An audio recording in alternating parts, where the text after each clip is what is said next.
those summertime outdoor barbecues will be coming to an end soon, but that doesn't mean that you can't serve up your favorites year-round. Yeah, here to show us how to make our ribs rib-tastic every day of the year is Chef Eric Levine from 317 Main Street and Vico Restaurants on Long Island. Welcome back, yes, Chef. Thank you. Thanks for show. having me back as always. Do you see Lots this of display? Fun. We love when you're here, of course.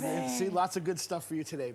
The biggest thing is people get caught up in, I don't have a smoker at home. Yeah. I don't have, especially in the city. Coming from Brooklyn, we didn't have grills to go outside, so we had to create and innovate. And this is one of those great things. So the pork, we use what's called a St. Louis rib. Okay. It's the size, lots of meat, 8 bones across, and we use what we call a 7-dozen rub. It's a dry rub. So in this rub, there's brown sugar, white sugar, black pepper, white pepper, cumin, a little bit of paprika, and chili powder. And all we do is we just sprinkle it really, really well on top and bottom and get it nicely coated, because obviously you want all that flavor building in there, both sides. And then we're gonna use our oven. Now, it's gonna look a little unconventional, a little bit different. Yeah. Because what we're gonna do is we're actually gonna take on the tray, the ribs. Does it have to sit?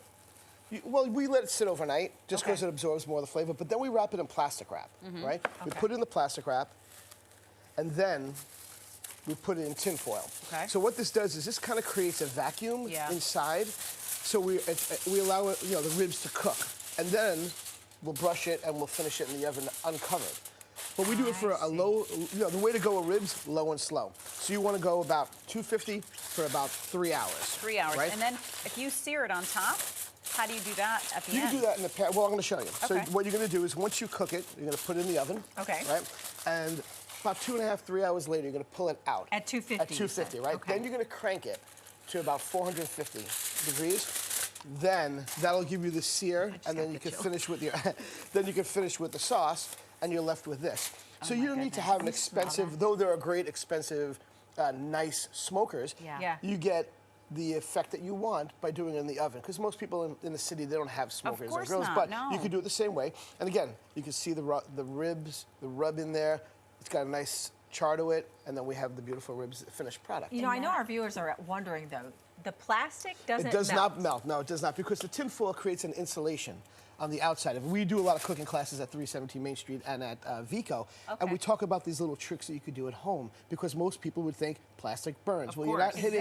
Yeah, exactly. You will not get direct flame because you're wrapping it in the tin foil. That creates this vacuum and steam, slow cooks it. It gets tender. Because for some reason people want to boil ribs, which I never got. I never understood that. And it's slow, low, long period of time, and then you take your brush with the sauce, finish it off, high heat. It sears it, and it's beautiful. Wow. Right? So you wind up with these type of these beautiful ribs here, right? To go with your ribs, lots of sides, lots of fun let's things. talk about the sides. They the all sides that look we have, delicious. of course, we have our Mexican street corn, which I love. It's one of my favorite things. Then we have a few different types of slaw. We have a peach slaw, fresh peaches. Peach slaw here, wasabi slaw there, and this is our Asian curry slaw. And again, it's variety. It's all the little things. Peaches are in season, so I have to try this. It's really, oh my gosh, it's really, really that nice. Looks so That's good. light and fresh. I'm gonna try and again, this. it's one of those things that you can make ahead of time, which is what we want to do. You want to spend time with your friends and your guests and having fun.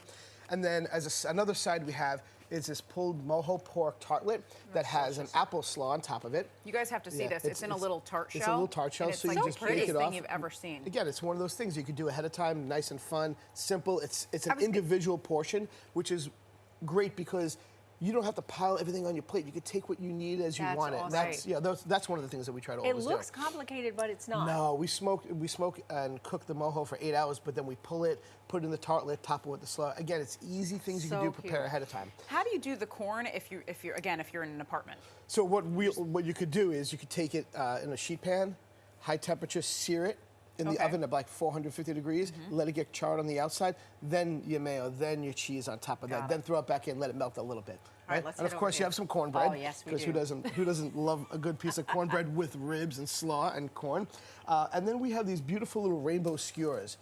Salmon skewers. So it's got a little bit of a chipotle aioli or a spicy mayo on top of it. One of those things that's simple, easy to eat, easy to make, a little pepper, onion, Again, you could put scallions, you could put roast tomatoes if you want on And that. a real showstopper because the colors. Yes, beautiful colors. And then, of course, people love sushi, sashimi, things of that nature. So we have a cucumber cup with sushi rice in it and a little bit of a spicy tuna on top. That sushi, that type of tuna is my favorite, and Yeah. I'm a little intimidated to make it at home, but you're saying it's pretty easy. It's pretty easy. If you go to, you can go to a Whole Food or a trusted vendor to get tuna and get an ahi grade, you'll be fine. Because when you add that acid to it, that will kill any bacteria that may be in there, so you're always safe with that. But just use it quickly, don't let it sit, but you can marinate it. Lots of fun flavors in that. But doing something like this, all I did was I hollowed out a cucumber, put the sushi rice in it, a little bit, made the tuna, spicy tuna, but it doesn't have to be spicy tuna. It could be wasabi tuna. It could be swordfish diced up in an aioli.